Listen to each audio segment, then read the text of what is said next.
I have the Rising Talent badge on my profile, and I want to tell you honestly, chasing the badge is not the strategy.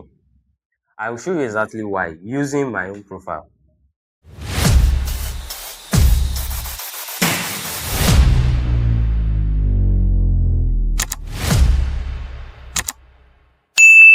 Rising Talents, what is Rising Talent? Rising Talent is a way of Upwork flagging newer freelancers who show strong early signals, completed profile, good response rates, professional communication. So it is not something you apply for or unlock through effort alone. Upwork system Upwork system assign it algorithmically based on profile quality and activity. So and this is what Rising Talent can do for you. Rising Talent slightly boosts in search results. So it makes you show up on search rankings. It makes you rank on this Upwork search engine. So and it shows client that this person is vetted enough to try even without reviews, and it is always here. Rising talent. So and even Upwork says rising talent shows strong potential based on their profile and early success on Upwork. So here's why chasing rising talent is directly a wrong approach. I asked my community what they should focus on. Maybe it is reviews, badges, or proposals. My honest answer to that poll question is not badges and reviews. My honest answer is badges and reviews are output, they are not strategies. You can't reverse engineer a badge by trying to look good for the algorithm.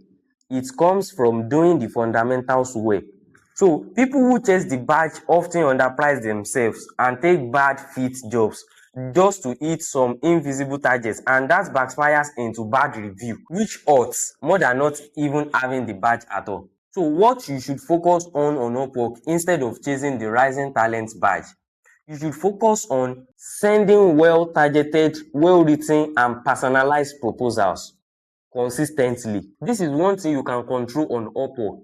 You can control your proposals on Upwork. You can control the way you talk to clients. You can control the way you solve problem on Upwork. And the second thing is for you to complete your profile properly. Your title, the bio, the portfolio. So I made a video on this part 1 and part 2 of Upwork optimization. I will put the link in the description below. Another thing is do excellent work on whatever jobs you do land.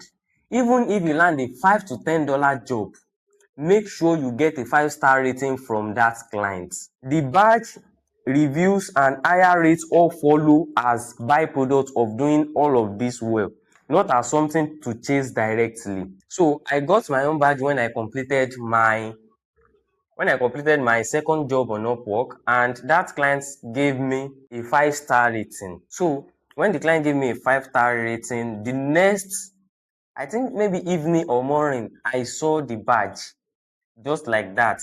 So Upwork award it personally, not something you can apply for. So I was not even expecting the badge because I was so surprised when I got it. So I got it by focusing on my profile and proposals, and it showed up on its own. So if you are a new freelancer worried about badges, stop. Focus on proposals, focus on profile, do good work. That's the entire game. If you want structured help building all of this properly, Jovex Remote Academy cohort is still open, link in bio, and I will see you in my next video.